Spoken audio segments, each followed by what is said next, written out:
ਲੋਕ ਬੇਬਸ ਨੇ, ਮਜਬੂਰ ਨੇ। ਹਜ਼ਾਰਾਂ ਦੇ ਆਕਸੀਜਨ ਸਿਲੰਡਰ ਖਰੀਦ ਕੇ ਵੀ ਆਪਣਿਆਂ ਦੀ ਜਾਨ ਬਚਾ ਨਹੀਂ ਪਾ ਰਹੇ।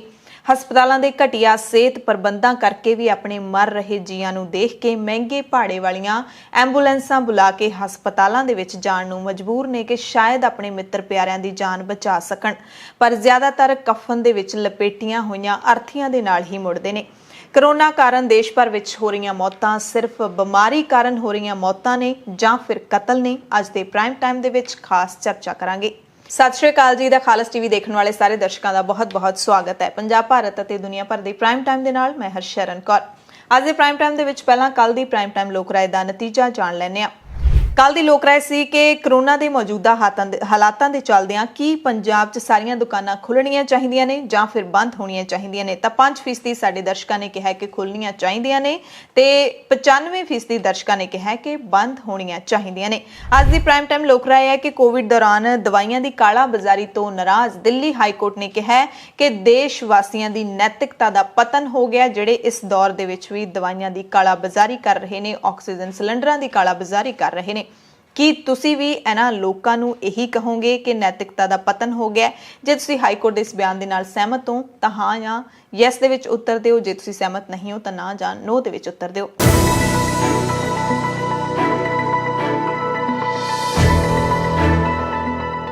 ਪ੍ਰਾਈਮ ਟਾਈਮ ਦੇ ਵਿੱਚ ਪਹਿਲਾਂ ਪੰਜਾਬ, ਭਾਰਤ ਤੇ ਦੁਨੀਆ ਭਰ ਦੀਆਂ ਹੈਡਲਾਈਨਸ ਤੇ ਨਜ਼ਰ ਮਾਰ ਲੈਂਦੇ ਆ। ਮਈ ਦੇ ਅੰਤ ਵਿੱਚ ਦੇਸ਼ ਦੇ ਵਿੱਚ ਕਰੋਨਾ ਦੀ ਲਾਗ ਘਟਣ ਲੱਗੇਗੀ, ਵੱਡੇ ਡਾਕਟਰ ਨੇ ਕਿਹਾ ਹੈ। ਵੈਕਸੀਨ ਹਰ ਸੂਰਤ ਤੇ हाल असरदार है, वैक्सीन लगवा लो, ये भी एक वड्डी ते सीनियर डॉक्टर ने कहा है। पंजाब दे विच कोविड नाल 17% लोग अजिहे मरे ने जिन्हां नूं कोई बीमारी ही नहीं सी।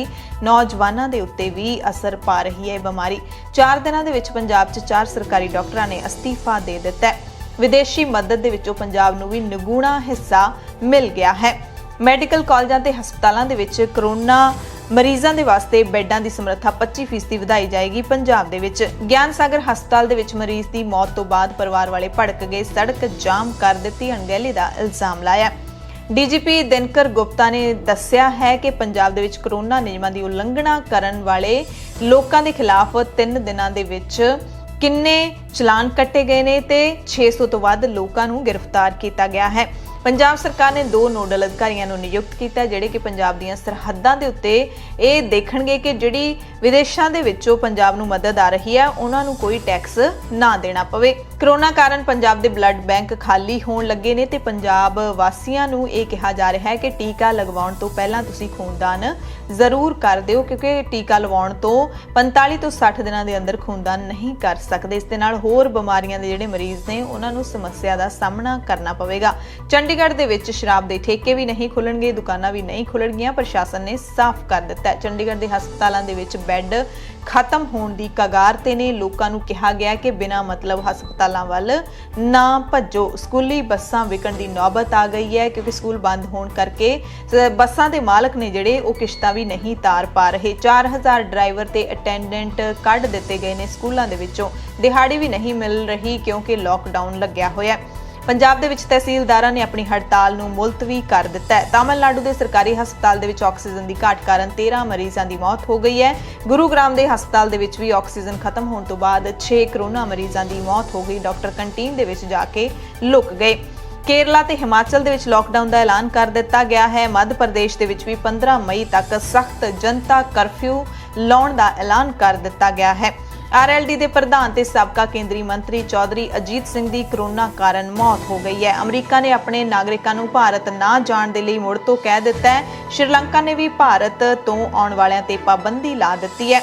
ਅਮਰੀਕਾ ਵੈਕਸੀਨ ਦੇ ਪੇਟੈਂਟ ਦੇ ਵਿੱਚ ਹੁਣ ਛੋਟ ਦੇਵੇਗਾ, ਭਾਰਤ ਨੂੰ ਵੱਡੀ ਰਾਹਤ ਮਿਲੇਗੀ। ਸਭ ਨੇ ਤਾਰੀਫ ਕੀਤੀ ਹੈ ਅਮਰੀਕਾ ਦੇ ਇਸ ਕਦਮ ਦੀ। ਕੈਨੇਡਾ 12 ਤੋਂ 15 ਸਾਲ ਦੇ ਬੱਚਿਆਂ ਨੂੰ ਕੋਰੋਨਾ ਟੀਕਾ ਲਾਉਣ ਦੀ ਇਜਾਜ਼ਤ ਦੇਣ ਵਾਲਾ ਪਹਿਲਾ ਮੁਲਕ ਬਣ ਗਿਆ।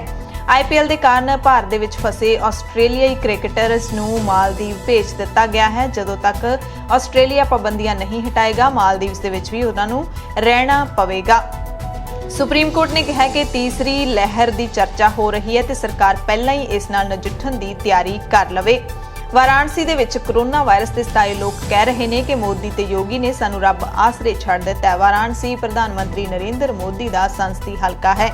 ਹੁਸ਼ਿਆਰਪੁਰ ਦੇ ਵਿੱਚ ਮੋਟਰਸਾਈਕਲ ਤੇ ਕਾਰ ਵਿਚਾਲੇ ਸਿੱਧੀ ਟੱਕਰ ਵਿੱਚ 3 ਬੱਚਿਆਂ ਸਣੇ 5 ਪਰਿਵਾਰ ਦੇ ਮੈਂਬਰ ਮਰ ਗਏ ਨੇ। ਪਟਿਆਲਾ ਜੇਲ੍ਹ ਵਿੱਚੋਂ ਫਰਾਰ 3 ਕੈਦੀਆਂ ਵਿੱਚੋਂ ਇੱਕ ਨੂੰ ਕਾਬੂ ਕਰ ਲਿਆ ਗਿਆ। ਪੈਟਰੋਲ 25 ਪੈਸੇ ਤੇ ਡੀਜ਼ਲ 30 ਪੈਸੇ ਪ੍ਰਤੀ ਲੀਟਰ ਅੱਜ ਫਿਰ ਮਹਿੰਗਾ ਹੋ ਗਿਆ। ਸੁਪਰੀਮ ਕੋਰਟ ਨੇ ਕਿਹਾ ਕਿ ਮੀਡੀਆ ਨੂੰ ਅਦਾਲਤੀ ਕਾਰਵਾਈ ਦੀ ਰਿਪੋਰਟਿੰਗ ਕਰਨ ਦਾ ਪੂਰਾ ਹੱਕ ਹੈ। ਆਕਸੀਜਨ ਦੀ ਘਾਟ ਤੇ ਹੁਣ ਦਿੱਲੀ ਵਾਸੀਆਂ ਨੂੰ ਘਬਰਾਉਣ ਦੀ ਲੋੜ ਨਹੀਂ। ਕੇਜਰੀਵਾਲ ਸਰਕਾਰ ਨੇ ਕਹਿ ਦਿੱਤਾ ਕਿ ਅਸੀਂ ਘਰ ਵਿੱਚ ਸਿਲੰਡਰ ਪਹੁੰਚਾਵਾਂਗੇ ਜਿੱਥੇ ਵੀ ਲੋੜ ਹੋਏਗੀ। 2 ਵਾਰੀ 올림픽ਸ ਤਗਮਾ ਜੇਤੂ ਸੁਸ਼ੀਲ ਕੁਮਾਰ ਫਰਾਰ ਹੈ। ਪੁਲਿਸ ਭਾਲ ਰਹੀ ਹੈ ਇੱਕ ਕਤਲ ਦੇ ਮਾਮਲੇ ਦੇ ਵਿੱਚ। ਹਾਲਾਂਕਿ ਸੁਸ਼ੀਲ ਕੁਮਾਰ ਨੇ ਕਿਹਾ ਕਿ ਮੇਰਾ ਕੋਈ ਇਲਜ਼ਾਮ ਨਹੀਂ ਹੈ। ਪੱਛਮੀ ਬੰਗਾਲ ਹਿੰਸਾ ਦੀ ਜਾਂਚ ਕਰਨ ਦੇ ਲਈ ਕੇਂਦਰੀ ਗ੍ਰਹਿ ਮੰਤਰਾਲੇ ਨੇ 4 ਮੈਂਬਰੀ ਟੀਮ ਨੂੰ ਬੰਗਾਲ ਭੇਜ ਦਿੱਤਾ ਹੈ। ਪੱਛਮੀ ਬੰਗਾਲ ਚੋਣਾਂ ਤੋਂ ਬਾਅਦ ਹੋਈ ਹਿੰਸਾ ਦੇ ਵਿੱਚ ਮਰਨ ਵਾਲਾ ਚਾਹੇ ਕੋਈ ਵੀ ਹੋਵੇ, ਮੁੱਖ ਮੰਤਰੀ ਮਮਤਾ ਬੈਨਰਜੀ ਨੇ ਉਹਨਾਂ ਦੇ ਪਰਿਵਾਰ ਵਾਲਿਆਂ ਲਈ 2-2 ਲੱਖ ਰੁਪਏ ਮੁਆਵਜ਼ੇ ਦਾ ਐਲਾਨ ਕੀਤਾ ਹੈ।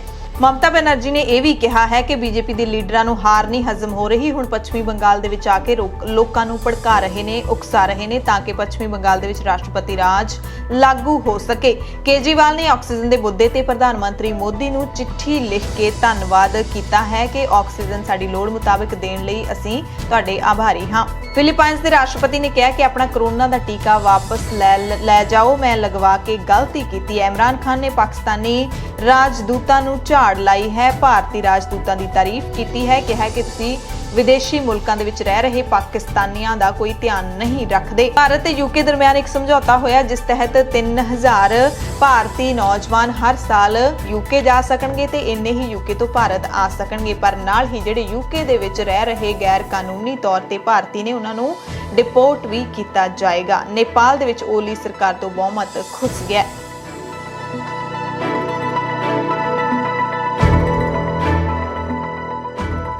ਦੇਸ਼ ਦੁਨੀਆ ਦੀਆਂ ਹੈਡਲਾਈਨਸ ਤੋਂ ਬਾਅਦ ਹੁਣ ਪ੍ਰਾਈਮ ਟਾਈਮ ਦੀ ਖਾਸ ਚਰਚਾ, ਕਰੋਨਾ ਨਾਲ ਹੋ ਰਹੀਆਂ ਮੌਤਾਂ ਸਿਰਫ ਮੌਤਾਂ ਜਾਂ ਫਿਰ ਕਤਲ।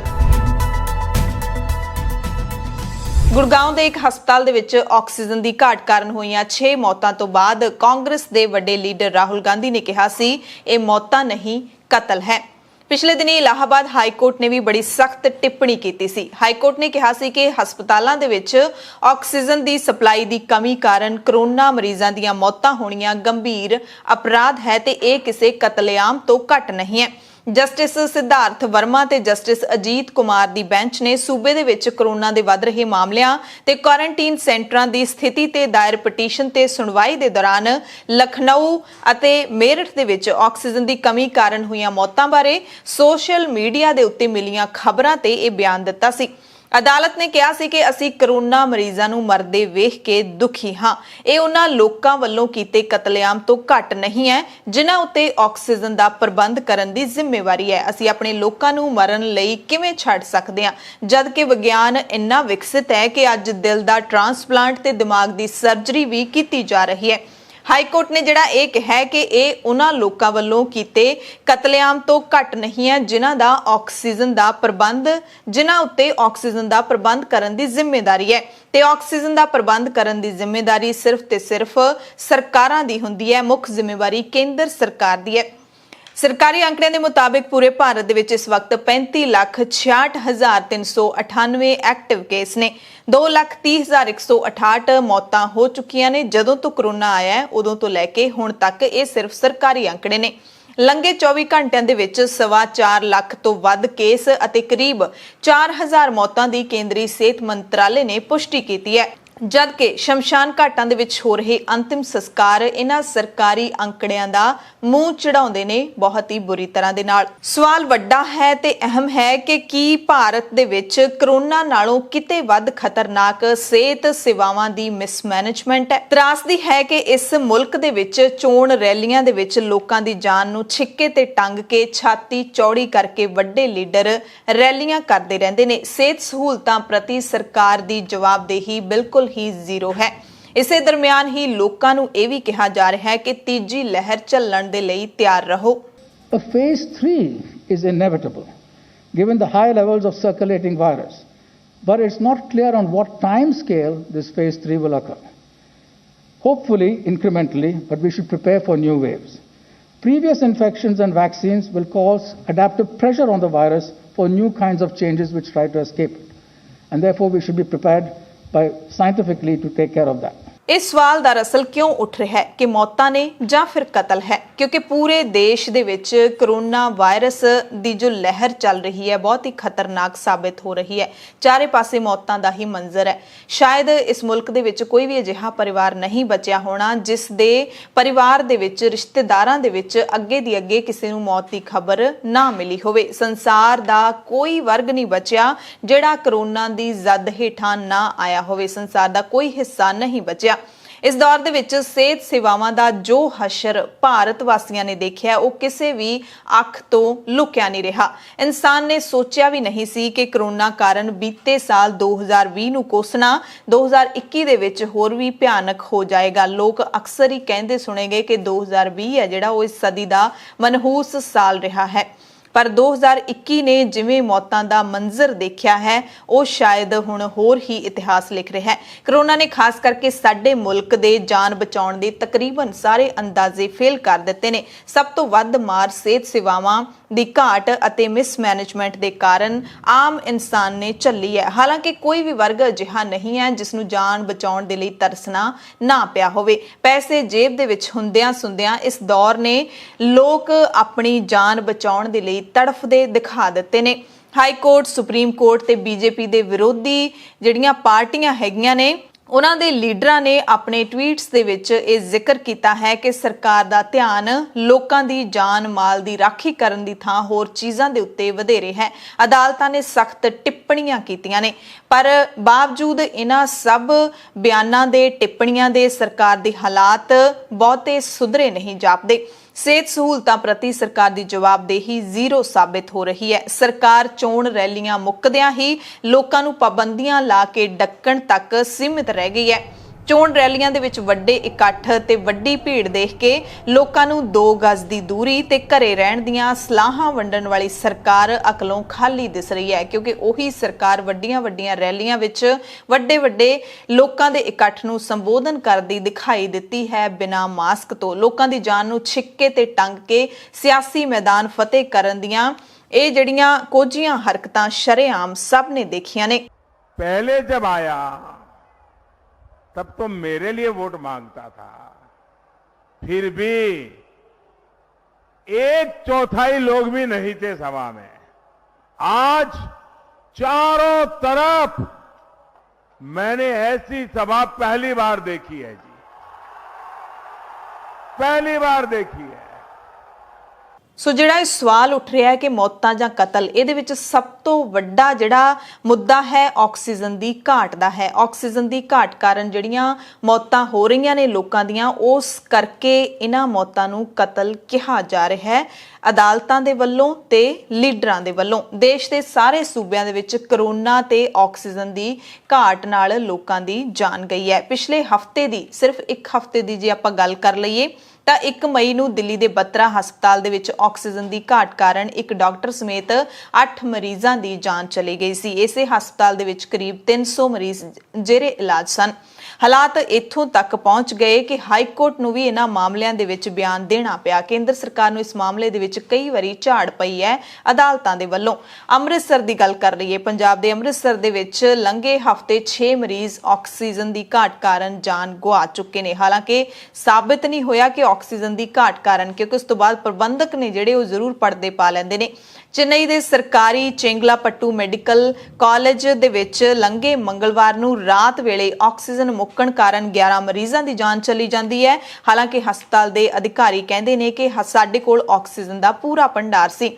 ਤਾਜ਼ਾ ਖਬਰ ਦੀ ਗੱਲ ਕਰ ਲਈਏ ਤਾਂ ਤਾਮਿਲਨਾਡੂ ਦੇ ਸਰਕਾਰੀ ਹਸਪਤਾਲ ਦੇ ਵਿੱਚ ਆਕਸੀਜਨ ਦੀ ਘਾਟ ਕਾਰਨ 13 ਮਰੀਜ਼ਾਂ ਦੀ ਮੌਤ ਦੀ ਖਬਰ ਹੈ। ਪਰਿਵਾਰ ਨੇ ਇਲਜ਼ਾਮ ਲਾਇਆ ਹੈ ਕਿ ਮੌਤਾਂ ਆਕਸੀਜਨ ਨਾ ਮਿਲਣ ਕਰਕੇ ਹੋਈਆਂ ਨੇ, ਪਰ ਹਸਪਤਾਲ ਨੇ ਇਹਨਾਂ ਦੋਸ਼ਾਂ ਨੂੰ ਸਿਰੇ ਤੋਂ ਨਕਾਰ ਦਿੱਤਾ ਹੈ। ਪਰ ਪਿਛਲੇ ਦਿਨਾਂ ਦੇ ਵਿੱਚ ਦਿੱਲੀ ਦੇ ਹਸਪਤਾਲ ਆਕਸੀਜਨ ਦੀ ਕਮੀ ਕਾਰਨ ਚੀਖਦੇ ਚਿਲਾਉਂਦੇ ਰਹੇ ਨੇ। ਕਈ ਸੂਬਿਆਂ ਤੋਂ ਅਜਿਹੀਆਂ ਖਬਰਾਂ ਵੀ ਆਈਆਂ ਜਦੋਂ ਹਸਪਤਾਲਾਂ ਨੇ ਆਪਣੇ ਗੇਟ ਦੇ ਉੱਤੇ ਬੋਰਡ ਚਿਪਕਾ ਦਿੱਤੇ ਸੀ, ਪੋਸਟਰ ਲਾ ਦਿੱਤੇ ਸੀ ਕਿ ਇੱਥੇ ਮਰੀਜ਼ ਨਾ ਆਉਣ, ਸਾਡੇ ਕੋਲ ਹਸਪਤਾਲਾਂ ਦੇ ਵਿੱਚ ਆਕਸੀਜਨ ਦੀ ਕਮੀ ਹੈ, ਤੁਸੀਂ ਕਿਰਪਾ ਕਰਕੇ ਹੋਰ ਹਸਪਤਾਲ ਦੇ ਵਿੱਚ ਚਲੇ ਜਾਓ। ਪੰਜਾਬ ਦੇ ਪਟਿਆਲਾ ਦੇ ਰਜਿੰਦਰਾ ਹਸਪਤਾਲ ਦੀ ਗੱਲ ਕਰ ਲਈਏ ਜੋ ਪੰਜਾਬ ਦੇ 3 ਵੱਡੇ ਮੈਡੀਕਲ ਕਾਲਜਾਂ ਦੇ ਵਿੱਚੋਂ ਇੱਕ ਹੈ। ਜ਼ਿਕਰ ਕਰਨਾ ਇਸ ਲਈ ਜ਼ਰੂਰੀ ਹੈ ਕਿਉਂਕਿ ਇੱਥੇ ਮੌਤਾਂ ਦੀ ਗਿਣਤੀ ਲਗਾਤਾਰ ਵੱਧਦੀ ਜਾ ਰਹੀ ਹੈ। ਹਰ ਦਿਨ ਇੱਕ ਰਿਕਾਰਡ ਗਿਣਤੀ ਸਾਹਮਣੇ ਆਉਂਦੀ ਹੈ। ਇੱਥੇ ਬਾਹਰੀ ਸੂਬਿਆਂ ਦੇ ਲੋਕ ਵੀ ਇਲਾਜ ਕਰਵਾਉਣ ਲਈ ਪਹੁੰਚ ਰਹੇ ਨੇ, ਪਰ ਹਾਲਾਤ ਦਿਲ ਦਹਿਲਾਉਣ ਵਾਲੇ ਨੇ। ਪਿਛਲੇ ਕਰੀਬ 10 ਦਿਨਾਂ ਤੋਂ ਇੱਥੇ ਹਰ ਘੰਟੇ ਇੱਕ ਮੌਤ ਦਰਜ ਕੀਤੀ ਜਾ ਰਹੀ ਹੈ। ਕਈ ਦਿਨਾਂ ਤਾਂ 24 ਘੰਟਿਆਂ ਦੇ ਵਿੱਚ 50 ਤੋਂ ਵੀ ਵੱਧ ਮੌਤਾਂ ਦਰਜ ਹੋਈਆਂ ਨੇ। ਸੂਤਰਾਂ ਮੁਤਾਬਿਕ ਹਸਪਤਾਲ ਦੇ ਕੋਵਿਡ ਵਾਰਡ ਦੇ ਵਿੱਚ ਵੈਂਟੀਲੇਟਰ ਤੇ ਪਹੁੰਚਿਆ ਕੋਈ ਵੀ ਮਰੀਜ਼ ਬਚ ਨਹੀਂ ਸਕਿਆ। ਇੱਥੇ ਹਰ ਵਰਗ ਦੇ ਲੋਕ ਮਰ ਰਹੇ ਨੇ, ਨੌਜਵਾਨ, ਬਾਲਗ, ਬਜ਼ੁਰਗ ਤੇ ਅਧਖੜ। ਆਕਸੀਜਨ ਲਾਉਣ ਦੇ ਬਾਵਜੂਦ ਪੰਜਾਬ ਦੇ ਇਸ ਵੱਡੇ ਸਰਕਾਰੀ ਮੈਡੀਕਲ ਕਾਲਜ ਵਿੱਚ ਧੜਾਧੜ ਹੋ ਰਹੀਆਂ ਮੌਤਾਂ ਦੀ ਕੀ ਜਾਂਚ ਨਹੀਂ ਹੋਣੀ ਚਾਹੀਦੀ ਕਿ ਆਖਿਰਕਾਰ ਅੰਦਰ ਜਾ ਰਹੇ ਲੋਕ ਠੀਕ ਕਿਉਂ ਨਹੀਂ ਹੋ ਰਹੇ? ਕੀ ਆਕਸੀਜਨ ਦਾ ਪੁਖਤਾ ਪ੍ਰਬੰਧ ਹੈ? ਕਮੀ ਆਖਿਰਕਾਰ ਕਿੱਥੇ ਹੈ?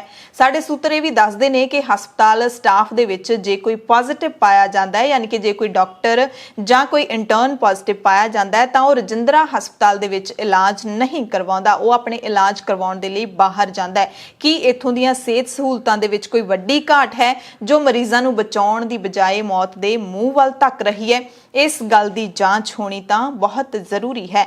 ਮੈਡੀਕਲ ਕਾਲਜਾਂ ਤੇ ਹਸਪਤਾਲਾਂ ਦੇ ਵਿੱਚ ਕਰੋਨਾ ਮਰੀਜ਼ਾਂ ਵਾਸਤੇ ਬੈੱਡਾਂ ਦੀ ਸਮਰੱਥਾ ਅਸੀਂ 50% ਵਧਾਵਾਂਗੇ, ਇਹ ਅੱਜ ਕਿਹਾ ਹੈ ਪੰਜਾਬ ਦੇ ਕੈਬਨਿਟ ਮੰਤਰੀ OP ਸੋਨੀ ਨੇ। ਸੋਨੀ ਨੇ ਇਹ ਵੀ ਕਿਹਾ ਕਿ ਰਜਿੰਦਰਾ ਹਸਪਤਾਲ ਪਟਿਆਲਾ ਦੇ ਵਿੱਚ ਆਕਸੀਜਨ ਵਾਲੀ ਪਾਈਪ ਵਾਲੇ ਬੈੱਡਾਂ ਦੀ ਸਮਰੱਥਾ ਵੀ ਵਧਾਵਾਂਗੇ, ਜਿਸ ਦੌਰਾਨ ਮੁੱਢਲੇ ਦੌਰ ਤੇ ਅਜਿਹੇ 125 ਬੈੱਡ ਵਧਾਏ ਜਾਣਗੇ। ਮੰਤਰੀ ਨੇ ਕਿਹਾ ਕਿ ਕਰੋਨਾ ਵਾਰਡਾਂ ਦੇ ਵਿੱਚ ਲੱਗੇ CCTV ਕੈਮਰਿਆਂ ਦੇ ਨਾਲ ਅਟੈਚ ਕੀਤੀ LCD ਕਰੋਨਾ ਸੰਬੰਧੀ ਕੰਟਰੋਲ ਰੂਮ ਦੇ ਵਿੱਚ ਵੀ ਲਾਈ ਜਾਵੇਗੀ।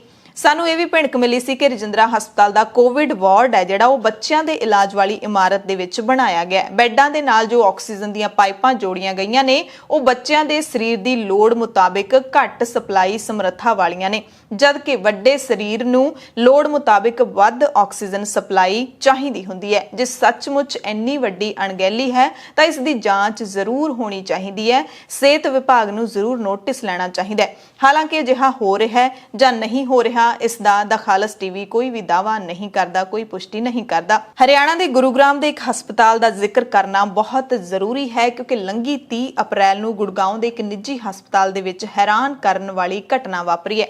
ਜਾਣਕਾਰੀ ਮੁਤਾਬਿਕ ਇਸ ਹਸਪਤਾਲ ਦਾ ਅਮਲਾ ਮਰੀਜ਼ਾਂ ਨੂੰ ਤੜਫਦੇ ਛੱਡ ਕੇ ਗਾਇਬ ਹੋ ਗਿਆ। ਇਸ ਸੰਬੰਧੀ ਵੀਡੀਓ ਵਾਇਰਲ ਹੋਈ ਹੈ ਜਿਸ ਦੇ ਵਿੱਚ ਸੰਵੇਦਨਹੀਣਤਾ ਦੀ ਹੱਦ ਦੇਖੀ ਜਾ ਸਕਦੀ ਹੈ। ਲੋਕ ਹਸਪਤਾਲ ਦੇ ਅੰਦਰ ਮਰੇ ਪਏ ਨੇ ਪਰ ਹਸਪਤਾਲ ਦਾ ਡਾਕਟਰੀ ਸਟਾਫ ਗਾਇਬ ਹੈ। ਲੋਕਾਂ ਮੁਤਾਬਿਕ ਇੱਥੇ 25 ਲੋਕਾਂ ਦੀ ਦੇਖਭਾਲ ਅਤੇ ਆਕਸੀਜਨ ਦੀ ਖੁਣੋਂ ਮੌਤ ਹੋ ਗਈ ਹੈ। ਇੱਥੇ ਕਈ ਸਵਾਲ ਉੱਠਦੇ ਨੇ, ਜੇਕਰ ਹਸਪਤਾਲ ਕੋਲ ਪ੍ਰਬੰਧ ਨਹੀਂ ਸੀ ਤਾਂ ਉਹਨਾਂ ਕਿਉਂ ਮਰੀਜ਼ਾਂ ਦੇ ਪਰਿਵਾਰਾਂ ਨੂੰ ਸੂਚਿਤ ਨਹੀਂ ਕੀਤਾ ਤੇ ਮਰੀਜ਼ਾਂ ਨੂੰ ਦੂਸਰੇ ਹਸਪਤਾਲਾਂ ਦੇ ਵਿੱਚ ਸ਼ਿਫਟ ਨਹੀਂ ਕੀਤਾ?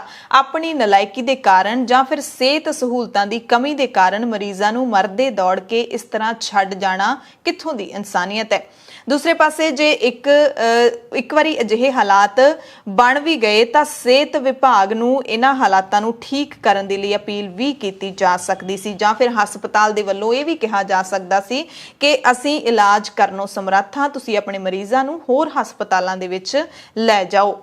ਤੇ ਇੱਥੇ ਜਿਹੜਾ ਸਟਾਫ ਸੀ ਸਾਰਾ ਜਾ ਕੇ ਕੰਟੀਨ ਦੇ ਵਿੱਚ ਲੁਕ ਗਿਆ ਸੀ ਜਾਂ ਆਪੋ ਆਪਣੇ ਘਰਾਂ ਦੇ ਵਿੱਚ ਚਲੇ ਗਿਆ ਸੀ। ਇਹ ਲੋਕਾਂ ਨੇ ਇਲਜ਼ਾਮ ਲਾਏ ਨੇ। ਪੰਜਾਬ ਦੇ ਬਠਿੰਡਾ ਤੋਂ ਵੀ ਖਬਰ ਮਿਲੀ ਕਿ ਸ਼ਮਸ਼ਾਨ ਘਾਟ ਦੇ ਵਿੱਚ ਲਾਸ਼ਾਂ ਫੂਕਣ ਦੇ ਲਈ ਥਾਂ ਹੀ ਨਹੀਂ ਬਚੀ, ਇੱਥੋਂ ਤੱਕ ਕਿ ਅਸਥੀਆਂ ਰੱਖਣ ਲਈ ਵੀ ਥਾਂ ਨਹੀਂ ਬਚੀ ਹੈ। ਇਹ ਸਿਰਫ ਅਸੀਂ ਕੁਝ ਕੁ ਥਾਵਾਂ ਦੀ ਗੱਲ ਕੀਤੀ ਹੈ, ਪੂਰੇ ਦੇਸ਼ ਦੇ ਵਿੱਚ ਅਜਿਹੀਆਂ ਬਹੁਤ ਸਾਰੀਆਂ ਥਾਵਾਂ ਨੇ ਜਿੱਥੋਂ ਅਜਿਹੀਆਂ ਖਬਰਾਂ ਹੀ ਸਾਹਮਣੇ ਆ ਰਹੀਆਂ ਨੇ। ਸਾਰਿਆਂ ਦਾ ਜ਼ਿਕਰ ਕਰਨ ਲੱਗਾਂਗੇ ਤਾਂ ਸ਼ਾਇਦ ਕਈ ਘੰਟੇ ਪ੍ਰਾਈਮ ਟਾਈਮ ਕਰਨਾ ਪਏਗਾ। ਇਹਨਾਂ ਸਾਰੇ ਹਾਲਾਤਾਂ ਦੇ ਦਰਮਿਆਨ ਅਦਾਲਤਾਂ ਨੂੰ ਲੱਗਦਾ ਹੈ ਕਿ ਸਰਕਾਰਾਂ ਸ਼ਤਰਮੁਰਗ ਬਣ ਗਈਆਂ ਨੇ, ਯਾਨੀ ਕਿ ਅੱਖਾਂ ਬੰਦ ਕਰਕੇ ਬੈਠੀਆਂ ਨੇ। ਇਤਿਹਾਸ ਦੇ ਵਿੱਚ ਸ਼ਾਇਦ ਪਹਿਲੀ ਵਾਰੀ ਹੈ ਜਦੋਂ ਅਦਾਲਤਾਂ ਸਿਓ ਮੋਟੋ ਲੈ ਰਹੀਆਂ ਹੋਣ, ਆਪਣੇ ਆਪ ਜਿਹੜੇ ਹਾਲਾਤਾਂ ਦਾ ਨੋਟਿਸ ਲੈ ਰਹੀਆਂ ਹੋਣ ਤੇ ਸਿੱਧਾ ਸਰਕਾਰਾਂ ਤੇ ਤਿੱਖੇ ਨਿਸ਼ਾਨੇ ਲਾ ਰਹੀਆਂ ਹੋਣ, ਤਿੱਖੇ ਸਵਾਲ ਪੁੱਛੇ ਜਾ ਰਹੇ ਹੋਣ, ਤਾੜਨਾ ਕੀਤੀ ਜਾ ਰਹੀ ਹੈ। ਪਰ ਤਾੜਨਾ ਕਰਨ ਦੇ ਬਾਵਜੂਦ ਵੀ ਸਰਕਾਰਾਂ ਦੇ ਹਾਲਾਤ ਮੈਂ ਨਾ ਮਾਨੂ ਵਾਲੇ ਹੀ ਬਣੇ ਹੋਏ ਨੇ। ਦਿੱਲੀ ਹਾਈ ਕੋਰਟ ਨੇ ਦਿੱਲੀ ਵਿੱਚ ਆਕਸੀਜਨ ਸੰਕਟ ਨੂੰ ਲੈ ਕੇ ਕੇਂਦਰ ਸਰਕਾਰ ਨੂੰ ਫਟਕਾਰ ਲਾਈ ਸੀ। ਹਾਈ ਕੋਰਟ ਨੇ ਕੇਂਦਰ ਨੂੰ ਕਿਹਾ ਸੀ ਕਿ ਤੁਸੀਂ ਸ਼ਤਰਮੁਰਗ ਦੀ ਤਰ੍ਹਾਂ ਰੇਤੇ 'ਚ ਸਿਰ ਪਾ ਕੇ ਬੈਠ ਸਕਦੇ ਹੋ ਪਰ ਅਸੀਂ ਨਹੀਂ ਬਹਿ ਸਕਦੇ। ਇਸ ਤੋਂ ਬਾਅਦ ਕੇਂਦਰ ਸਰਕਾਰ ਨੂੰ ਨੋਟਿਸ ਜਾਰੀ ਕਰਦਿਆਂ ਪੁੱਛਿਆ ਗਿਆ ਕਿ ਦਿੱਲੀ ਨੂੰ ਆਕਸੀਜਨ ਸਪਲਾਈ ਕਰਨ ਦੇ ਹੁਕਮਾਂ ਦੀ ਪਾਲਣਾ ਨਾ ਕਰਨ ਕਰਕੇ ਤੁਹਾਡੇ ਖਿਲਾਫ ਕਾਰਵਾਈ ਕਿਉਂ ਨਾ ਕੀਤੀ ਜਾਵੇ। ਹਾਲਾਂਕਿ ਹੁਣ ਦਿੱਲੀ ਨੂੰ ਆਕਸੀਜਨ ਦੀ ਪੂਰੀ ਸਪਲਾਈ ਕੇਂਦਰ ਸਰਕਾਰ ਦੇ ਵੱਲੋਂ ਦੇ ਦਿੱਤੀ ਗਈ ਹੈ। ਮੁੱਖ ਮੰਤਰੀ ਅਰਵਿੰਦ ਕੇਜਰੀਵਾਲ ਨੇ ਇਸ ਦੀ ਪੁਸ਼ਟੀ ਕੀਤੀ ਹੈ। ਤੇ ਇਸ ਦਰਮਿਆਨ ਇਹ ਵੀ ਬੜੀ ਤਰਾਸਦੀ ਹੈ ਇਸ ਮੁਲਕ ਦੇ ਵਾਸੀਆਂ ਦੀ ਕਿ ਲੋਕਾਂ ਦੀ ਜਾਨ ਨੂੰ ਛਿੱਕੇ ਤੇ ਟੰਗ ਕੇ ਦੇਸ਼ ਨੂੰ ਚਲਾਉਣ ਵਾਲੇ ਜਿਹੜੇ ਲੋਕ ਹੈਗੇ ਨੇ ਉਹ ਹੀ ਵੋਟਾਂ ਦੌਰਾਨ ਚੋਣ ਪ੍ਰਚਾਰ ਕਰਦੇ ਦੇਖੇ ਗਏ। ਪੱਛਮੀ ਬੰਗਾਲ ਦੇ ਵਿੱਚ ਵੋਟਾਂ ਦੇ ਤੁਰੰਤ ਬਾਅਦ ਤਾਂ ਲੋਕਾਂ ਨੂੰ ਘਰਾਂ ਦੇ ਅੰਦਰ ਡੱਕਣ ਦੇ ਲਈ ਮੁੱਖ ਮੰਤਰੀ ਮਮਤਾ ਬੈਨਰਜੀ ਨੇ ਨਵੇਂ ਫਤਵੇ ਜਾਰੀ ਕਰ ਦਿੱਤੇ ਨੇ, ਪਰ ਵੋਟਾਂ ਤੋਂ ਪਹਿਲਾਂ ਲਗਾਤਾਰ ਚੋਣ ਰੈਲੀਆਂ ਦਾ ਸਿਲਸਿਲਾ ਚੱਲਦਾ ਰਿਹਾ। ਬੀਜੇਪੀ ਸਰਕਾਰ ਦੇ ਇੱਕ ਤੋਂ ਬਾਅਦ ਇੱਕ ਚੋਣ ਰੈਲੀਆਂ ਦੇ ਵੀਡੀਓ ਜਾਰੀ ਹੋਏ। ਖੁਦ ਪ੍ਰਧਾਨ ਮੰਤਰੀ ਨਰਿੰਦਰ ਮੋਦੀ ਨੇ 17 ਵਾਰੀ ਦੌਰਾ ਕੀਤਾ। ਨਰਿੰਦਰ ਮੋਦੀ ਨੇ ਲੋਕਾਂ ਦਾ ਵੱਡਾ ਇਕੱਠ ਦੇਖ ਕੇ ਸਟੇਜ ਤੋਂ ਖੁਦ ਕਿਹਾ ਸੀ ਕਿ ਮੈਂ ਇੰਨਾ ਵੱਡਾ ਇਕੱਠ ਕਦੇ ਨਹੀਂ ਦੇਖਿਆ, ਲੋਕਾਂ ਨੇ ਤਾਂ ਕਮਾਲ ਹੀ ਕਰ ਦਿੱਤੀ ਹੈ, ਮੈਂ ਜਿੱਧਰ ਵੀ ਦੇਖਦਾ ਲੋਕ ਹੀ ਲੋਕ ਦਿਸ ਰਹੇ ਨੇ। ਸੋ ਬੜੀ ਹੈਰਾਨੀ ਦੀ ਗੱਲ ਹੈ ਕਿ ਦੇਸ਼ ਦੀ ਰਹਿਬਰੀ ਦਾ ਜਿਸ ਲੀਡਰ ਜਾਂ ਪਰਸਨੈਲਿਟੀ ਦੇ ਹੱਥ ਰੱਸਾ ਸੀ, ਉਸੇ ਨੇ ਲੋਕਾਂ ਦੇ ਇਕੱਠ ਨੂੰ ਦੇਖ ਕੇ ਇਸ ਭਿਆਨਕ ਦੌਰ ਦੇ ਵਿੱਚ ਇਹ ਸ਼ਬਦ ਕਹੇ, ਲੋਕਾਂ ਨੂੰ ਹੱਲਾਸ਼ੇਰੀ ਦਿੱਤੀ ਇਕੱਠੇ ਹੋਣ ਦੇ ਲਈ। ਹਾਈ ਕੋਰਟ ਨੇ ਚੋਣ ਕਮਿਸ਼ਨ ਨੂੰ ਕਰੋਨਾ ਤੋਂ ਬਚਾਅ ਦੇ ਲਈ ਜਾਰੀ ਹਦਾਇਤਾਂ ਦੀ ਸਹੀ ਤਰ੍ਹਾਂ ਪਾਲਣਾ ਨਾ ਕਰਵਾਉਣ ਤੇ ਕਿਹਾ ਸੀ ਕਿ ਕਿਉਂ ਨਾ ਤੁਹਾਡੇ ਖਿਲਾਫ ਕਤਲ ਦਾ ਮੁਕੱਦਮਾ ਚਲਾਇਆ ਜਾਵੇ। ਵਿਦੇਸ਼ੀ ਮੀਡੀਆ ਦੀ ਗੱਲ ਕਰ ਲਈਏ ਤਾਂ ਇਹਨਾਂ ਚੋਣ ਰੈਲੀਆਂ ਦੇ ਦਰਮਿਆਨ ਵਿਦੇਸ਼ੀ ਮੀਡੀਆ ਤਾਂ ਜਾਗਿਆ, ਪਰ ਵਿਦੇਸ਼ੀ ਮੀਡੀਆ ਦੇ ਜਾਗਣ ਦੇ ਬਾਵਜੂਦ ਸਵਦੇਸ਼ੀ ਮੀਡੀਆ ਬਿਲਕੁਲ ਨਹੀਂ ਜਾਗਿਆ। ਬੀਜੇਪੀ ਸਰਕਾਰ ਨੇ ਪਿਛਲੇ ਦਿਨੀ ਆਸਟ੍ਰੇਲੀਆ ਤੇ ਹੋਰ ਥਾਈਂ ਕੇਂਦਰ ਦੇ ਖਿਲਾਫ ਛਪੀਆਂ ਰਿਪੋਰਟਾਂ ਦੇ ਮੋੜਵੇਂ ਜਵਾਬ ਦਿੱਤੇ, ਕਿਹਾ ਕਿ ਆਪਣੀਆਂ ਰਿਪੋਰਟਾਂ ਨੂੰ ਸਹੀ ਕਰੋ। ਆਸਟ੍ਰੇਲੀਆ ਦੇ ਵਿੱਚ ਜਿਹੜੀ ਇੱਕ ਰਿਪੋਰਟ ਛਪੀ ਸੀ ਉਸ ਦੇ ਵਿੱਚ ਇਹਨਾਂ ਸਾਰੇ ਹਾਲਾਤਾਂ ਦਾ ਜ਼ਿੰਮੇਵਾਰ ਪ੍ਰਧਾਨ ਮੰਤਰੀ ਨਰਿੰਦਰ ਮੋਦੀ ਨੂੰ ਦੱਸਿਆ ਗਿਆ ਸੀ ਤੇ ਕਿਹਾ ਸੀ ਕਿ ਭਾਰਤ ਦੇ ਵਿੱਚ ਸਿਰਫ ਤੇ ਸਿਰਫ ਮੌਤਾਂ ਹੋ ਰਹੀਆਂ ਨੇ। ਉਸ ਤੋਂ ਬਾਅਦ ਭਾਰਤ ਸਰਕਾਰ ਨੇ ਸਖਤ ਇਤਰਾਜ਼ ਹੈ ਜਿਹੜਾ ਉਹ ਜਤਾਇਆ ਸੀ। ਬਹੁਤ ਸਾਰੇ ਮੁਲਕਾਂ ਨੇ ਭਾਰਤ ਨਾਲ ਆਪਣੀ ਯਾਤਰਾ ਨੂੰ ਅਣਮਿੱਥੇ ਸਮੇਂ ਦੇ ਲਈ ਮੁਲਤਵੀ ਕਰ ਦਿੱਤਾ ਹੈ। ਹਾਲਾਂਕਿ ਸਰਕਾਰ ਹੈ ਜਿਹੜੀ ਉਹ ਸਪਸ਼ਟੀਕਰਨ ਦੇ ਵਿੱਚ ਘਿਰੀ ਜ਼ਰੂਰ। ਜਦੋਂ ਸਰਕਾਰ ਨੇ ਸਪਸ਼ਟੀਕਰਨ ਦਿੱਤਾ ਇਹਨਾਂ ਸਾਰੇ ਹਾਲਾਤਾਂ ਦਾ, ਤਾਂ ਉਸ ਤੋਂ ਬਾਅਦ ਸੋਸ਼ਲ ਮੀਡੀਆ ਦੇ ਉੱਤੇ ਲੋਕ ਟਿੱਪਣੀਆਂ ਕਰਦੇ ਦੇਖੇ ਗਏ ਭਾਰਤ ਸਰਕਾਰ ਦੇ ਪ੍ਰਬੰਧਾਂ ਦੇ ਖਿਲਾਫ। ਇਹਨਾਂ ਜਿਹੜੀਆਂ ਵਿਦੇਸ਼ੀ ਰਿਪੋਰਟਾਂ ਨੇ ਉਹਨਾਂ ਦੇ ਵਿੱਚ ਸਾਫ਼ ਕਿਹਾ ਗਿਆ ਕਿ ਘਮੰਡ, ਸਹੂਲਤਾਂ ਦੀ ਘਾਟ ਅਤੇ ਸਿਰਫ ਬਿਆਨਬਾਜ਼ੀਆਂ ਨੇ ਇੱਥੇ ਹਜ਼ਾਰਾਂ ਲੋਕਾਂ ਦੀ ਜਾਨ ਲੈ ਲਈ ਹੈ। ਲੋਕਾਂ ਨੂੰ ਨੈਤਿਕ ਸਿੱਖਿਆ ਦਾ ਪਾਠ ਪੜਾਉਣ ਵਾਲੀਆਂ ਸਰਕਾਰਾਂ ਆਪ ਇਸ ਤੋਂ ਕੋਰੀਆਂ ਸਾਬਿਤ ਹੋਈਆਂ ਨੇ। ਸਿਰਫ ਸਿਆਸੀ ਹੇਰਫੇਰ ਦੇ ਵਿੱਚ ਲੱਗੇ ਲੀਡਰ ਲੋਕਾਂ ਦੀ ਜਾਨ ਦਾ ਖੌਅ ਬਣਦੇ ਰਹੇ ਨੇ। ਅਫਸੋਸ ਹੈ ਕਿ ਸਰਕਾਰ ਨੂੰ ਜਗਾਉਣ ਵਾਲਾ ਮੀਡੀਆ, ਸਰਕਾਰ ਨੂੰ ਸਵਾਲ ਪੁੱਛਣ ਵਾਲਾ ਮੀਡੀਆ ਖੁਦ ਹੀ ਨੀਂਦ ਦੀ ਡੂੰਗੀ ਆਗੋਸ਼ ਦੇ ਵਿੱਚ ਸੁੱਤਾ ਪਿਆ ਤੇ ਜਿਹੜਾ ਮੀਡੀਆ ਸਵਾਲ ਪੁੱਛਣ ਦੀ ਜੁਰਅਤ ਰੱਖਦਾ ਹੈ ਸਰਕਾਰਾਂ ਨੂੰ, ਉਸ ਨੂੰ ਸਰਕਾਰਾਂ ਤੱਕ ਪਹੁੰਚਣ ਹੀ ਨਹੀਂ ਦਿੱਤਾ ਜਾਂਦਾ। ਸੋ ਇਹਨਾਂ ਸਾਰੇ ਹਾਲਾਤਾਂ ਦੇ ਦਰਮਿਆਨ ਵੱਡੇ ਸਵਾਲ ਤੇ ਕੌੜੇ ਸਵਾਲ ਜ਼ਰੂਰ ਉੱਠਦੇ ਨੇ। 2020 ਦੇ ਵਿੱਚ ਮਹਾਮਾਰੀ ਆਉਂਦੀ ਹੈ, ਉਸ ਤੋਂ ਕਈ ਮਹੀਨਿਆਂ ਬਾਅਦ ਪ੍ਰਧਾਨ ਮੰਤਰੀ ਨਰਿੰਦਰ ਮੋਦੀ ਐਲਾਨ ਕਰ ਦਿੰਦੇ ਨੇ। ਉਸ ਦੌਰ ਦੇ ਵਿੱਚ ਜਦੋਂ 20,000 ਕੇਸ ਰੋਜ਼ਾਨਾ ਆ ਰਹੇ ਸੀ ਕਰੋਨਾ ਦੇ, ਤਾਂ ਪ੍ਰਧਾਨ ਮੰਤਰੀ ਨੇ ਕਿਹਾ ਸੀ ਕਿ ਅਸੀਂ ਕਰੋਨਾ ਤੇ ਫਤਿਹ ਹਾਸਲ ਕਰ ਲਈ ਹੈ ਤੇ ਫਿਰ ਇੱਕਦਮ ਇਹ ਜਿਹੜੇ ਕੇਸ ਵੱਧਦੇ ਨੇ। ਤਾਂ ਵੱਡਾ ਸਵਾਲ ਹੈ ਕਿ ਆਖਿਰਕਾਰ ਸਰਕਾਰ ਨੇ ਇਸ ਸਮੇਂ ਦਰਮਿਆਨ ਕੀ ਤਿਆਰੀ ਕੀਤੀ। 2020 ਦੇ ਵਿੱਚ ਵੀ ਆਕਸੀਜਨ ਦੀ ਹੀ ਲੋੜ ਪੈਂਦੀ ਸੀ, ਲੋਕਾਂ ਨੂੰ, ਮਰੀਜ਼ਾਂ ਨੂੰ ਆਕਸੀਜਨ ਦਿੱਤੀ ਜਾਂਦੀ ਸੀ ਹਸਪਤਾਲਾਂ ਦੇ ਵਿੱਚ। ਕੀ ਉਦੋਂ ਪਤਾ ਨਹੀਂ ਸੀ ਕਿ ਆਕਸੀਜਨ ਦੀ ਅੱਗੇ ਵੀ ਲੋੜ ਪੈ ਸਕਦੀ ਹੈ?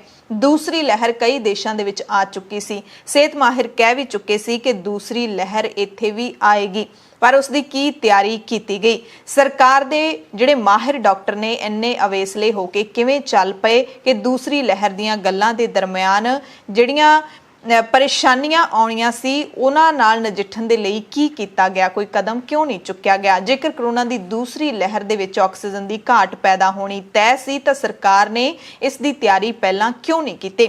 ਸਰਕਾਰ ਨੇ ਇਸ ਲਈ ਆਪਣੇ ਹੋਰ ਕੰਮ ਕਿਉਂ ਨਹੀਂ ਰੋਕੇ? ਕਰੋਨਾ ਨਾਲ ਨਜਿੱਠਣਾ, ਲੋਕਾਂ ਦੀ ਜਾਨ ਬਚਾਉਣੀ ਸਰਕਾਰ ਦੀ ਤਰਜੀਹ ਕਿਉਂ ਨਹੀਂ ਬਣੀ? ਜੇਕਰ ਕੇਂਦਰੀ ਗ੍ਰਹਿ ਮੰਤਰਾਲੇ ਦਾ ਕੰਮ ਸੂਬਾ ਸਰਕਾਰਾਂ ਦੇ ਨਾਲ ਤਾਲਮੇਲ ਪੈਦਾ ਕਰਨਾ ਵੀ ਹੈ ਤਾਂ ਸੂਬਾ ਸਰਕਾਰਾਂ ਇੰਨੀਆਂ ਨਿਹੱਥੀਆਂ ਕਿਉਂ ਹੋ ਗਈਆਂ ਕਿ ਆਕਸੀਜਨ ਵਰਗੀ ਸ਼ੈ ਦੇ ਲਈ ਹੀ ਤਰਸਣਾ ਪਿਆ? ਚੋਣ ਰੈਲੀਆਂ, ਕੁੰਭ ਮੇਲੇ ਵਰਗੇ ਹੋਰ ਵੱਡੇ ਇਕੱਠ ਕੀ ਇੰਨੇ ਜ਼ਰੂਰੀ ਸੀ ਕਿ ਬਾਕੀ ਚੀਜ਼ਾਂ ਵਾਂਗ ਇਹਨਾਂ ਦਾ ਸਮਾਂ ਅੱਗੇ ਪਾਇਆ ਹੀ ਨਹੀਂ ਜਾ ਸਕਦਾ ਸੀ? ਅਫਸੋਸ ਕਿ ਕਿਸੇ ਵੀ ਚੀਜ਼ ਤੇ ਸਰਕਾਰ ਨੇ ਕੰਟਰੋਲ ਨਹੀਂ ਕੀਤਾ ਜਾਂ ਫਿਰ ਨਹੀਂ ਕਰਨਾ ਚਾਹੁੰਦੀ ਸੀ। ਹਰ ਇਨਸਾਨ ਦੀ ਜਾਨ ਕਿੰਨੀ ਜ਼ਰੂਰੀ ਹੁੰਦੀ ਹੈ ਇਹ ਸ਼ਾਇਦ ਉਹਨਾਂ ਦੇ ਪਰਿਵਾਰ ਦੇ ਦਿਲ ਵਿੱਚ ਵੜ ਕੇ ਅਸੀਂ ਸਾਰੇ ਦੇਖ ਸਕਦੇ, ਕਿਉਂਕਿ ਜਾਨਾਂ ਬਹੁਤ ਗਈਆਂ ਨੇ। ਪਰ ਇਸ ਦੌਰ ਦੇ ਵਿੱਚ ਲੋਕਾਂ ਦਾ ਹੀ ਇੱਕ ਵਰਗ ਅਜਿਹਾ ਵੀ ਹੈ ਜੋ ਲੋਕਾਂ ਨੂੰ ਹੀ ਲੁੱਟ ਰਿਹਾ ਹੈ। 600 ਰੁਪਏ ਦਾ ਆਕਸੀਜਨ ਦਾ ਸਿਲੰਡਰ ਅੱਜ 20-20 ਹਜ਼ਾਰ ਰੁਪਏ ਦੇ ਵਿੱਚ ਵੀ ਲੋਕ ਲੈਣ ਦੇ ਲਈ ਘੰਟਿਆਂ ਬੱਧੀ ਲਾਈਨਾਂ ਦੇ ਵਿੱਚ ਲੱਗੇ ਰਹਿੰਦੇ ਨੇ। ਦਿੱਲੀ ਹਾਈ ਕੋਰਟ ਨੇ ਕਿਹਾ ਹੈ ਕਿ ਦੇਸ਼ ਵਾਸੀਆਂ ਦੀ ਨੈਤਿਕਤਾ ਦਾ ਪਤਨ ਹੋ ਗਿਆ ਹੈ। ਉਹਨਾਂ ਲੋਕਾਂ ਦੇ ਲਈ ਕਿਹਾ ਹੈ ਜਿਹੜੇ ਇਸ ਦੌਰ ਦੇ ਵਿੱਚ ਵੀ ਕਾਲਾ ਬਾਜ਼ਾਰੀ ਕਰ ਰਹੇ ਨੇ, ਦਵਾਈਆਂ ਦੀ ਕਾਲਾ ਬਾਜ਼ਾਰੀ, ਸਿਲੰਡਰਾਂ ਦੀ ਕਾਲਾ ਬਾਜ਼ਾਰੀ, ਆਕਸੀਜਨ ਦੇ ਸਿਲੰਡਰਾਂ ਦੀ ਕਾਲਾ ਬਾਜ਼ਾਰੀ। ਦਿੱਲੀ ਹਾਈ ਕੋਰਟ ਨੇ ਕਿਹਾ ਹੈ ਕਿ ਕੋਵਿਡ ਮਹਾਮਾਰੀ ਨਾਲ ਇਕਜੁੱਟ ਹੋ ਕੇ ਲੜਨ ਦੀ ਥਾਂ ਲੋਕ ਆਕਸੀਜਨ ਗੈਸ ਅਤੇ ਦਵਾਈਆਂ ਦੀ ਕਾਲਾ ਬਾਜ਼ਾਰੀ ਕਰ ਰਹੇ ਨੇ। ਹਾਲਾਤ ਬਹੁਤ ਗੰਭੀਰ ਨੇ ਪਰ ਲੋਕ ਹਾਲੇ ਵੀ ਨਹੀਂ ਸਮਝ ਰਹੇ। ਸੋ ਜਿਹੜੇ ਲੋਕ ਅਜਿਹਾ ਕਰ ਰਹੇ ਨੇ ਉਹਨਾਂ ਨੂੰ ਇਹ ਨਹੀਂ ਭੁੱਲਣਾ ਚਾਹੀਦਾ ਕਿ ਬਿਮਾਰੀ ਉਹਨਾਂ ਦੇ ਘਰ ਵਿੱਚ ਵੀ ਆ ਸਕਦੀ ਹੈ, ਇਹ ਬਿਮਾਰੀ ਉਹਨਾਂ ਨੂੰ ਵੀ ਲੱਗ ਸਕਦੀ ਹੈ। ਸੋ ਸਾਹ ਲੈਣ ਦੇ ਲਈ ਜਿਹੜੇ ਲੋਕ ਤਰਸਦੇ ਨੇ, ਸਿਲੰਡਰ ਲੈਣ ਦੇ ਲਈ ਤਰਸਦੇ ਨੇ, ਉਹਨਾਂ ਨੂੰ ਉਸੇ ਕੀਮਤ ਤੇ ਇਸ ਵਕਤ ਸਿਲੰਡਰ ਮੁਹੱਈਆ ਕਰਵਾਉਣ ਦੀ ਲੋੜ ਹੈ। ਇਸ ਇਨਸਾਨੀਅਤ ਨੂੰ ਜਿਉਂਦੇ ਰੱਖਣ ਦੀ ਲੋੜ ਹੈ। ਸੋ ਮੁੱਕਦੀ ਗੱਲ ਤਾਂ ਇਹੀ ਹੈ, ਇੱਕ ਸਾਦੀ ਜੀ, ਇੱਕ ਨਿੱਕੀ ਜੀ ਤੇ ਸਿੰਪਲ ਜੀ ਉਦਾਹਰਣ ਆਪਾਂ ਦੇਖ ਲਈਏ ਕਿ ਜੇ ਕੋਈ ਵੀ ਇਨਸਾਨ ਕੰਪਿਊਟਰ ਜਾਂ ਲੈਪਟਾਪ ਲੈਂਦਾ ਹੈ ਤਾਂ ਉਹਦੇ ਵਿੱਚ ਵਾਇਰਸ ਤੋਂ ਬਚਾਅ ਦੇ ਲਈ ਪਹਿਲਾਂ ਹੀ ਐਂਟੀਵਾਇਰਸ ਹੈ ਜਿਹੜਾ ਉਹ ਪਵਾ ਲਿਆ ਜਾਂਦਾ ਹੈ। ਮੰਨਦੇ ਹਾਂ ਕਿ 2020 ਦੇ ਵਿੱਚ ਕਰੋਨਾ ਵਾਇਰਸ ਅਚਾਨਕ ਸਿਰ ਤੇ ਆ ਪਿਆ ਸੀ। ਉਦੋਂ ਕਿਸੇ ਨੂੰ ਨਹੀਂ ਪਤਾ ਸੀ ਬਿਮਾਰੀ ਇੰਨੀ ਭਿਆਨਕ ਹੈ, ਉਦੋਂ ਸਰਕਾਰਾਂ ਦੀ ਤਿਆਰੀ ਨਹੀਂ ਸੀ। ਉਹਨਾਂ ਗਲਤੀਆਂ ਨੂੰ ਲੋਕਾਂ ਨੇ ਮਾਫ ਕਰ ਦਿੱਤਾ, ਪਰ ਜਦੋਂ ਪਤਾ ਸੀ ਦੂਸਰੀ ਲਹਿਰ ਆਉਣੀ ਹੈ ਤਾਂ ਕਿਉਂ ਉਸ ਨੂੰ ਇੰਨੇ ਹਲਕੇ ਦੇ ਵਿੱਚ ਲਿਆ। ਪਤਾ ਸੀ ਆਕਸੀਜਨ ਦੀ ਲੋੜ ਪੈਣੀ ਹੈ ਤਾਂ ਆਕਸੀਜਨ ਦੀ ਤਿਆਰੀ ਕਿਉਂ ਨਹੀਂ ਕੀਤੀ ਗਈ। ਵਾਇਰਸ ਦੀ ਦੂਸਰੀ ਲਹਿਰ ਆਉਣੀ ਹੈ ਤਾਂ ਉਹਦੇ ਲਈ ਐਂਟੀਵਾਇਰਸ ਨੇ ਜਿਹੜੇ ਉਹ ਪਹਿਲਾਂ ਹੀ ਕਿਉਂ ਨਹੀਂ ਤਿਆਰ ਕਰਕੇ ਰੱਖੇ ਗਏ। ਇਸੇ ਦਰਮਿਆਨ ਕੇਂਦਰ ਸਰਕਾਰ ਕੱਲ ਇੱਕ ਬਿਆਨ ਜਾਰੀ ਕਰਦੀ ਹੈ। ਸਿਹਤ ਮੰਤਰਾਲੇ ਦੀ ਪ੍ਰੈਸ ਕਾਨਫਰੰਸ ਦੇ ਵਿੱਚ ਇਹ ਕਿਹਾ ਜਾਂਦਾ ਹੈ ਕਿ ਲੋਕ ਤੀਸਰੀ ਲਹਿਰ ਦੇ ਲਈ ਤਿਆਰ ਰਹਿਣ। ਇਸ ਦੇ ਕੀ ਮਾਇਨੇ ਨਿਕਲਦੇ ਨੇ, ਸਰਕਾਰ ਨੂੰ ਇਹ ਬਿਆਨ ਜਾਰੀ ਕਰਨ ਦੀ ਕੀ ਲੋੜ ਹੈ? ਇਸ ਦੂਸਰੀ ਲਹਿਰ ਦੇ ਵਿੱਚ ਜਦੋਂ ਲੋਕ ਡਰ ਰਹੇ ਨੇ ਤਾਂ ਕੀ ਇਹ ਉਹਨਾਂ ਨੂੰ ਡਰਾਉਣ ਵਾਲਾ ਬਿਆਨ ਹੈ ਜਾਂ ਫਿਰ ਲੋਕਾਂ ਦੇ ਉੱਤੇ ਇਹ ਗੱਲ ਸਿੱਟੀ ਜਾ ਰਹੀ ਹੈ ਕਿ ਤੀਸਰੀ ਲਹਿਰ ਵੀ ਆਊਗੀ, ਹਜੇ ਹੋਰ ਮੌਤਾਂ ਦੇ ਲਈ ਤਿਆਰ ਰਹੋ? ਕੀ ਇਹ ਸਰਕਾਰ ਨੂੰ ਆਪਣੇ ਆਪ ਲਈ ਇਹ ਬਿਆਨ ਨਹੀਂ ਦੇਣਾ ਚਾਹੀਦਾ ਕਿ ਤੀਸਰੀ ਲਹਿਰ ਆਉਣੀ ਹੈ, ਸਰਕਾਰਾਂ ਤਿਆਰੀ ਕਰ ਲੈਣ? ਅਜਿਹਾ ਬਿਆਨ ਲੋਕਾਂ ਦੇ ਵਿੱਚ ਦਿੱਤਾ ਜਾ ਰਿਹਾ ਹੈ। ਹਾਲਾਂਕਿ ਸੁਪਰੀਮ ਕੋਰਟ ਨੇ ਅੱਜ ਇਹ ਕਹਿ ਦਿੱਤਾ ਹੈ ਕਿ ਤੀਸਰੀ ਲਹਿਰ ਦੀ ਜਦੋਂ ਚਰਚਾ ਹੋ ਰਹੀ ਹੈ ਤਾਂ ਸਰਕਾਰ ਸੁਨਿਸ਼ਚਿਤ ਕਰੇ ਕਿ ਤੀਸਰੀ ਲਹਿਰ ਦੇ ਲਈ ਪਹਿਲਾਂ ਹੀ ਤਿਆਰੀ ਕਰ ਲਵੇ, ਕਿਉਂਕਿ ਤਿਆਰੀ ਸਰਕਾਰਾਂ ਨੇ ਕਰਨੀ ਹੁੰਦੀ ਹੈ, ਲੋਕਾਂ ਨੇ ਨਹੀਂ ਕਰਨੀ ਹੁੰਦੀ। ਲੋਕਾਂ ਨੇ ਸਰਕਾਰਾਂ ਨੂੰ ਬਣਾਉਣਾ ਹੁੰਦਾ ਹੈ, ਵੋਟਾਂ ਪਾ ਕੇ ਬਣਾਉਣਾ ਹੁੰਦਾ ਹੈ, ਲੋਕਾਂ ਨੇ ਟੈਕਸ ਅਦਾ ਕਰਨੇ ਹੁੰਦੇ ਨੇ ਤੇ ਉਹਨਾਂ ਟੈਕਸਾਂ ਦੇ ਨਾਲ ਸਰਕਾਰ ਨੇ ਲੋਕਾਂ ਦੀ ਜਾਨ ਮਾਲ ਦੀ ਰਾਖੀ ਕਰਨੀ ਹੁੰਦੀ ਹੈ। ਇਹ ਸਰਕਾਰ ਨੂੰ ਸਮਝਣਾ ਹੀ ਪਏਗਾ। ਫਿਲਹਾਲ ਇੰਨਾ ਕਿਹਾ ਜਾ ਸਕਦਾ ਹੈ ਕਿ ਕਰੋਨਾ ਉਸ ਪੱਧਰ ਤੇ ਲੋਕਾਂ ਦੀ ਜਾਨ ਨਹੀਂ ਲੈ ਰਿਹਾ ਜਿੰਨਾ ਸਿਹਤ ਸਹੂਲਤਾਂ ਦੀ ਘਾਟ ਲੈ ਰਹੀ ਹੈ। ਮੈਡੀਕਲ ਸਹੂਲਤਾਂ ਵੇਲੇ ਸਿਰ ਪਹੁੰਚਦੀਆਂ, ਸਰਕਾਰੀ ਪ੍ਰਬੰਧਾਂ ਦੀ ਪਹਿਲ ਹੁੰਦੀ ਤਾਂ ਲੋਕ ਇਸ ਤਰ੍ਹਾਂ ਭੰਗ ਦੇ ਭਾੜੇ ਆਪਣੀਆਂ ਜਾਨਾਂ ਨਾ ਗਵਾਉਂਦੇ। ਤੇ ਸਭ ਤੋਂ ਵੱਡਾ ਸੱਚ ਹੈ, ਜੇ ਆਕਸੀਜਨ ਦੀ ਘਾਟ ਨਾ ਹੁੰਦੀ ਤਾਂ ਕਿੰਨੇ ਹੀ ਲੋਕ ਸਮੇਂ ਤੋਂ ਪਹਿਲਾਂ ਇਸ ਦੁਨੀਆ ਤੋਂ ਨਾ ਜਾਂਦੇ, ਕਿੰਨੇ ਹੀ ਪਰਿਵਾਰ ਨੇ ਜਿਹੜੇ ਉਹ ਸੁੰਨੇ ਨਾ ਹੁੰਦੇ। ਬਿਨਾਂ ਸ਼ੱਕ ਇਸ ਸਿਸਟਮ ਨੇ ਉਹਨਾਂ ਲੋਕਾਂ ਨੂੰ ਦਮ ਘੁੱਟ ਕੇ ਮਰਨ ਲਈ ਮਜਬੂਰ ਕਰ ਦਿੱਤਾ। ਸੋ ਹੁਣ ਇਹ ਸਵਾਲ ਤੁਹਾਡੇ ਸਭ ਦੇ ਲਈ ਹੈ ਕਿ ਕੀ ਇਹ ਮੌਤਾਂ ਸਿਰਫ ਬਿਮਾਰੀ ਕਾਰਨ ਹੋਈਆਂ ਮੌਤਾਂ ਨੇ ਜਾਂ ਫਿਰ ਕਤਲ ਨੇ?